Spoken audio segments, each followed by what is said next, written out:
So this is one thing you never want to see, is a racked room. You know, so we're touching here, but over here we are racked.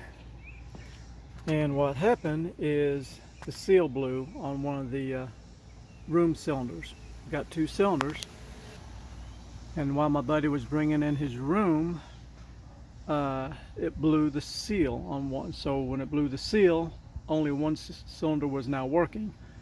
So pulled the room in on one side, racked it really bad on the other. So now we're attempting to get it pushed back out, because in order to repair the seal is on this cylinder is leaking. The only way to repair it, to get it released, we got to get the room all the way back out, so some holes line up so you can remove a pin, get the cylinder out. So that is today's struggle. So you can follow along and see how we figure this out. All right, you see we're still racked here, and it's still close. Okay, Bobby, hit it again. It's moving a little bit, a little more.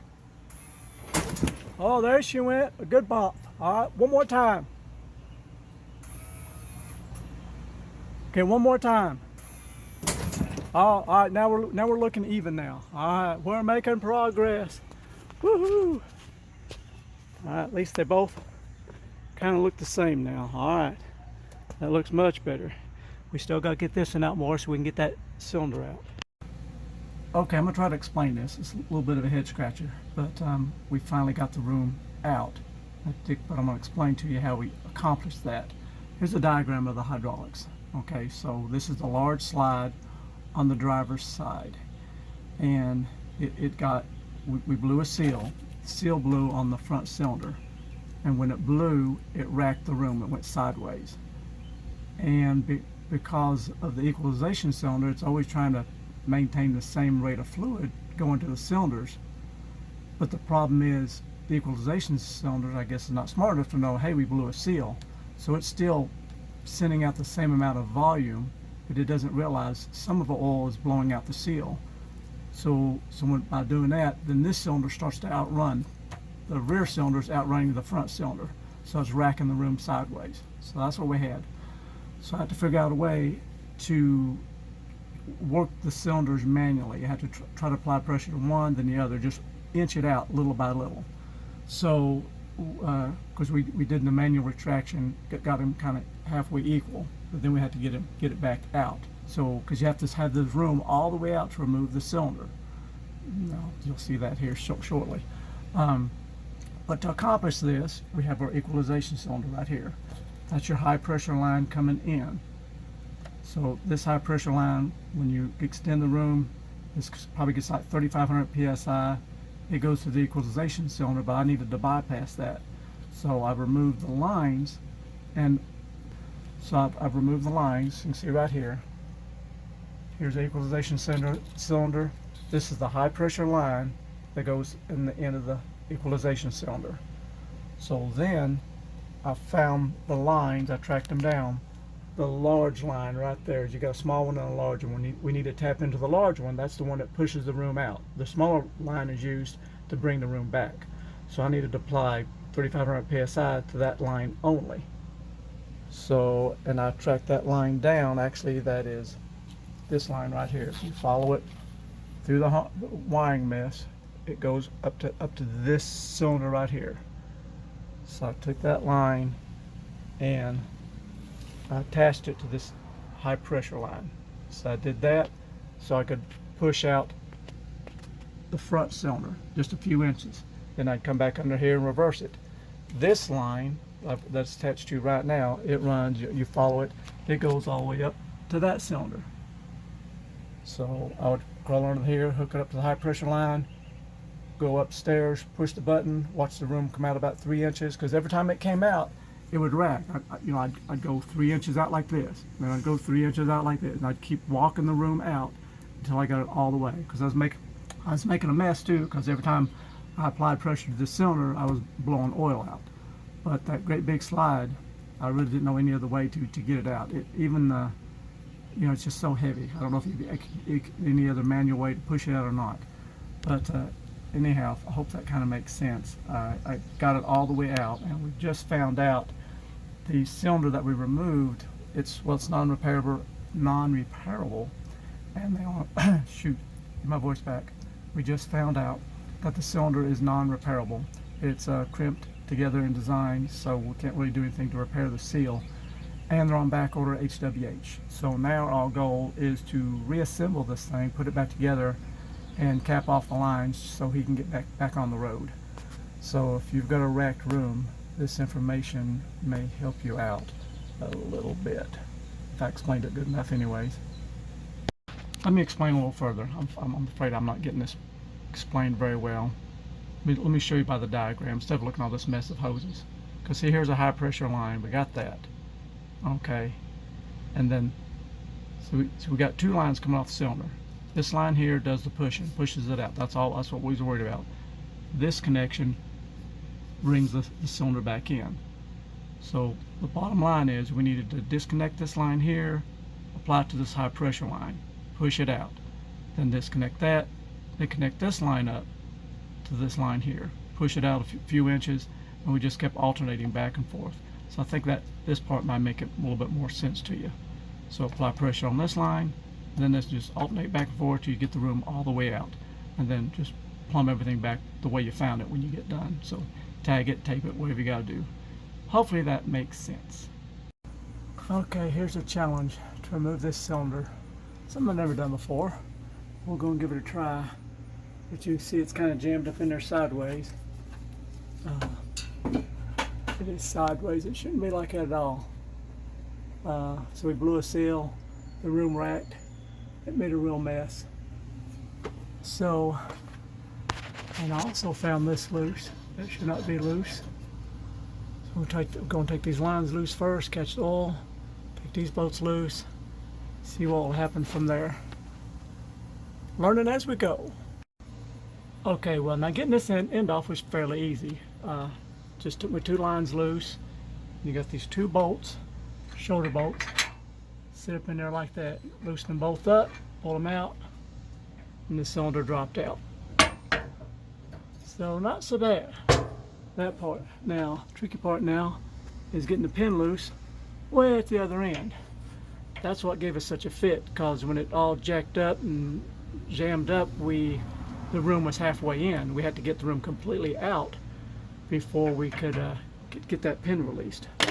So let me crawl to the other side. I've been doing a lot of crawling today, and see if I can't get that pin loose. Okay, so I believe this is what we need to do, is pull this pin out. Draw a clip. All right, we got that. And let me get 2 fingers on that thing so I don't lose it. Okay, looks pretty easy. I give it a few taps. And there she is. Pin fell out. All right. And hopefully we can get the cylinder out of here. That would be nice. All right, so you see the cylinder in there. Now, let's just see if it'll come out. Stick my monkey fingers back here.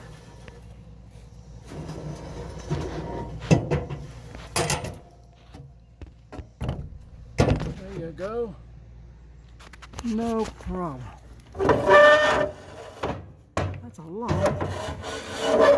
That's one long cylinder. All right, let's get both hands on it, get it out of here. Okay, so we see we got it out. Nice long HWH room cylinder. And you can see we completely blew the seal plumb out. Wow. So we're going to take it to a hydraulic shop tomorrow and see if we get lucky. See if he can repair this thing. So you can see we got the cylinder out. I want to give you a close-up view. See if I can get closer here. There we go. So there is the seal that blew out. Blew out good, didn't it? Right, you see the cylinder. It's got some scratches on it. Let me get back to normal view. Okay. Here's something that concerns us. Now I can't feel this with my fingernail really. It feels smooth. But that does look a little discerning. I don't know what's going on with that. this is some sort of coating on here. I think it's like a Teflon coating or something. Come on, focus, focus. So we're going to take it to the hydraulic shop tomorrow in the morning and see what we can find out about this. I don't know if it's repairable or not, but what our options are going to be as far as locating a new one. So we will find out more tomorrow, so stay tuned. Well, you see them under here.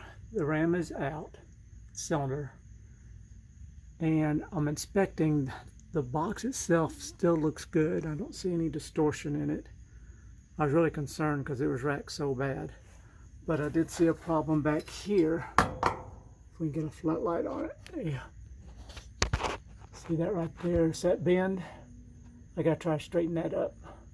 That's the only thing I see that needs some attention.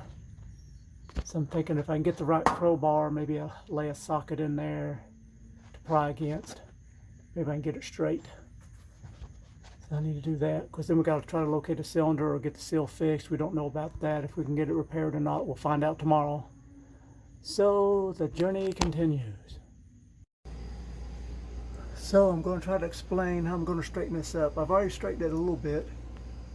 But you see it's still bent just a little here. It's too close. So here's my ideal. Because first of all, we can't let this bend out. So I put that clamp in there. Then I put a crowbar right here and pried it over a little bit. Got that looking better. So now I'm going to stick this socket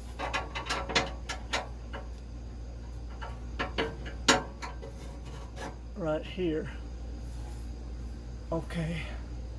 Alright, so my plan is to put that socket there, take my crowbar and apply pressure at this point here where it's still bent. So as I push that in, and then it flexes back, I'm hoping to get it back straight again. Make it look like, where's the other one at? Yeah, there's the other one. Where is it? Did it get it? Right there it is. That's what it's supposed to look like to help guide the cylinder. So let's get to prying and poking around and see if I can't make that look better. Alright, well here's the cylinder and it's going back in because turns out it's not repairable. They're on back order. So we're going to slide this back in there because we've got to have some sort of easy way to get the room out later when it comes time to replacing it, even though it does have a leak. We can still, or at least manually, by manipulating the hydraulic lines, get it pushed back out. I don't know how you'd ever get it out without hydraulics at all. I'm sure that would be no fun. Alright, you see I've got the cylinder in there. The tricky part now is going to get it to line up. So, get it lined up that whole way at the other end. And then we'll hopefully come out here and reconnect this end. So, let me crawl to the other side. Alright, you can see I got the end of the cylinder. I just got to get it lined up here and get the pin put in. So I'm going to get me 2 hands on that, so hopefully that'll go pretty smooth. Alright, let me show you what I've done here. I got me a tapered punch here, so I can line that hole up. On the other side, I've already got my pin started. So just push it through here. There we go. I just got to line it up a little bit more, push it on through and get my clip on. I bet that clip's going to be a pain. Okay, you see I got the clip on, but I did drop it once. Dropped it down inside this metal channel. If you do, I took me a piece of plastic zip tie, went in there, tucked around on it, pushed around on it, and it fell out this bottom slot. So it's very easily to do, but I did get it. I got it started and took a screwdriver and pushed it on in place. So anyway, got that clip on. Now we just crawl back to the other side and try to get that cylinder hooked in over there. So I had trouble getting this lined up because this was tight like this. All right. And when I put this up in here, the hole doesn't line up exactly right. So to fix that, I'll back this nut off. That'll give me plenty of room to get it in position. Then I'll tighten this nut back up. Give me some slack. This nut's in original position. I haven't moved anything. Something else to watch for. I noticed in a couple of places these are loose. This is a stop that stops the room from coming in too far. You see that threaded rod? Where's it at? There it is. So I'm turning it. That hits on that stop. That's hard to see from here, but anyway, it limits the travel of the cylinder. And if that is loose and backs up like this one does, your room will come in too far. So, but I found that loose. So check yours, make sure it's tight. Oh, and remember earlier how bad those were bent? Those pieces? It was in bad shape. I got them looking a whole lot better than what they were. So that was, worked out with a crowbar last night. Got that pretty good shape. All right, so all my parts are tight. Got these tightened up. I've tightened that nut back up where it belongs. And I noticed it pulled the room in just a hair. And I've tightened that nut where I found it was loose. I'm leaving the lines off because remember this is a dead cylinder. We've got to get the room, force the room back in manually. And so I can't have lines hooked up to it because I got to be able to push the air out of the cylinders. So now let's go work on some more lines, get things ready to go. Now these plugs or caps, whatever you want to call them, these are hydraulic fittings number 4. So I've plugged these off and I've zip tied them up here out of the way. So I think I've got this side all done. Now I just got to work on the other hydraulic lines, get them in position. Okay, so now we're ready to manually bring in the room, and when we do so, I've left the line loose because this line is over here. It's already disconnected, so I'm not worried about that. But this line is still connected to that cylinder. So as it comes in, that oil's got to go somewhere. So I'm just going to leave it like this so it'll squirt out into the container. So hopefully that'll work. So let's go outside and start cranking on this room. Okay, now we're going to try to manually bring this room in. This is the room that's malfunctioned on us. So to do this, and I've got a complete video showing this step by step how to bring in the HWH room manually. And first of all, you got these little wing nuts, you got to get them out of the way. And then you got that long threaded rod that goes way up in there.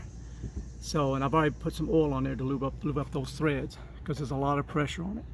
So we're just going to get a ratchet on it. So we're going to get 2 ratchets on it. Both of us ratchet kind of at the same rate.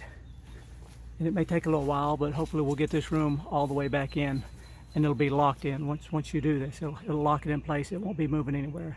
But you've got to remember something. If you do this procedure, you absolutely, when you go to repair the room and to bring it back out hydraulically, you absolutely have to remember to unscrew these all the way, because there's a threaded nut in here and it goes back about 3 feet. And if you don't unscrew it all the way, the hydraulics will just rip the nut off the end of that thing. It's because it's got so much power. All right, let's get to ratcheting this thing. That's all there is to it. It goes in very slow, but it eventually get there. So that's why it's kind of a two-piece. You can do it by yourself, but you got to do a lot of running back and forth. But that's all there is to it. Bring your room in that manually. Okay. All right, can you see it moving?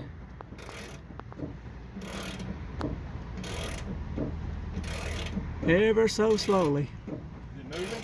Yeah, it's moving. It's creeping slow, but it's moving. So here's another good, put the tape measure up here. Here's another good tip for you. Every few strokes, stop and check. Make sure you're coming in about the same. So that way you don't rack the room going in. Just take it slow and easy and you'll get it done. Okay, another tip. If you're doing this by yourself, then try to go in like a 1/2 inch at a time. No more than that, because you don't want to rack the room.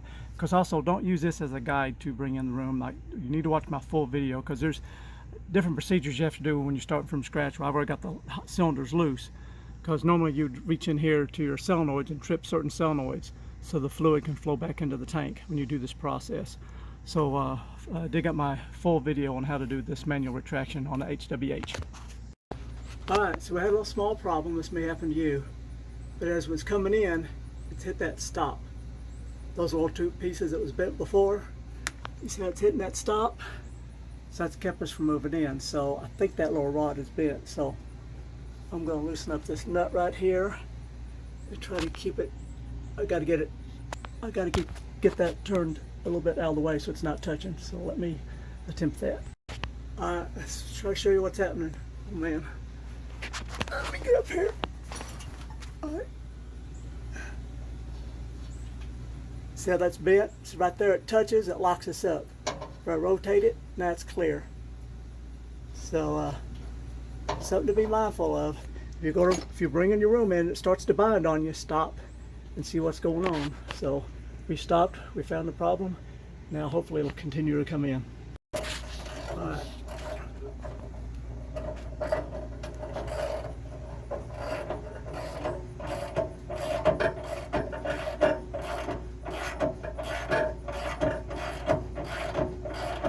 There we go. Is that doing it? Yeah, we're doing good. It's getting past it. Keep on cranking. Well, I was going to measure. Okay. Another half inch. Okay.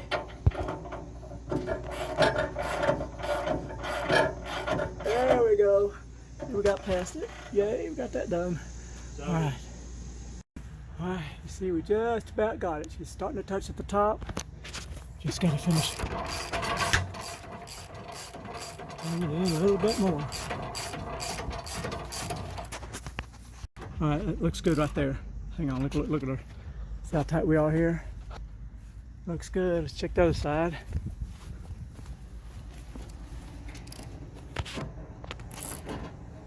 Compressing the seal a little bit more. Maybe one more. That'll do it right there. That's good. It's got it compressed. I think we're in good shape. So remember to put this thumb thing in here so that can unscrew, and make yourself a note not to dare try to bring the room back out until you unscrew these all the way, because keep in mind there's a little nut right back here inside that square tubing, because that nut is what brings that room all the way in. So before you can bring the room back out, this nut has to be at the very end of that tube, 3 feet down the other way. So that's why it's best just to hook up a drill and spin it, for about 60 seconds. It'll eventually get that nut to the far end. Then you can bring the room back out and not strip that nut out. Sometimes that happens. Okay, you see I've capped everything off. The cylinder's capped off, the lines are capped off. I've capped these lines off. Make myself a mental note. That's where this fitting goes back here on these two and this line. Got everything capped off. Okay, so I've got all that capped off. It's looking good. I've come down here, I've capped this line off, I kept these two lines off. Note to me, that's how this goes back when we get the cylinder for it at some later time. Now all this is done, so the last step is go down to the rear cylinder and cap it off, because I want to completely disable that outer slide, so there's no possible way it can get extended and tear anything up. And then we got to confirm all the other slides still operate, because we got a bedroom slide and we got this slide right here. We still got to make sure they perform correctly with all this other stuff capped off. I believe it will, but we will test and make sure. Okay, last step. I've got these lines capped off. I've got the cylinder capped off so it'll stay clean, because that's our good working cylinder. I'm going to zip tie this out of the way, and then we'll do our test. Make sure all the other slides do work. Okay, I want to give you a little update on this. I was editing this video, and my buddy did make it to his next destination. Everything's fine. His other slides, his bedroom slide, his other living room slide is working just fine. So all that worked out good. But it's, we just didn't dream we couldn't get a cylinder. We thought surely we'd get that out. We assumed if we couldn't repair it, at least we could get a cylinder in a couple days and get him back on the road. But that just wasn't the case. HWH has them on back order. This is July at the time of this filming, and they had already been on back order since September. So, and it's gotten me wondering, because we've got the same floor plan, a Winnebago 38J, and it uses the same cylinder. So I'm beginning to thinking maybe I should go ahead and order one too, because because we got 4 of these cylinders. We got 2 living room slides, a total of 4 cylinders. So the odds are we could have one fail on us in the future. We plan on keeping it for a long time. So might go ahead and get one, just sit it on the shelf so I have it. Because in fact, I even remember being down in Kissimmee, and this not this last season, but the season before, during COVID and all, the guys told me he had waited 6 months to get his cylinder in. And I do remember, I wish I'd paid more attention, but I remember he had it sitting there, and he told me the next day the techs were coming in to install it. So I went by his campsite the next day, and those techs had been there about all day long, 2 techs to install that cylinder. And I'm assuming they probably had fits trying to get the room out, because that room is so heavy. And if you don't have some sort of hydraulic assist to get it out, because I seem to remember them, they had bottle jacks and come alongs, they was doing all kinds of stuff. And it took them a lot of time to get the room maneuvered out enough. Like I said, that room's got to be fully extended before you can hook that cylinder up. So that's a tricky part. But anyway, it's a learning experience. So at least now I know how to do it, and now you know how to do it. Another little tip here. Well, by the way, if you need one, there's the part number. That's the original number, the AP28614. It has now been substituted by an AP91371. I'm going to do some more research, see if I can find anybody else that may make these, rebuild them or something. If I do, I'll put them down in the notes below. But one more thing you might want to look at. We went to the hydraulic place. These are called number 4 fittings. So I realized I'm short one fitting, but I made myself a little kit here, a little HWH goodie bag. So if this ever was to happen to me on the road, I have everything I need to do the same job. So I use this fitting in order to couple the high pressure line to either one of the cylinders to force it out. And then I just got these caps and plugs so I can plug off the lines and keep any dirt or debris from getting in anything. So anyway, it was an interesting a journey to get that thing whooped, or mostly whooped anyway. As soon as we get a cylinder, I can get it put in there for him really easy now that I know what I'm doing. So anyway, thanks y'all for watching, and have a blessed day. See you, bye.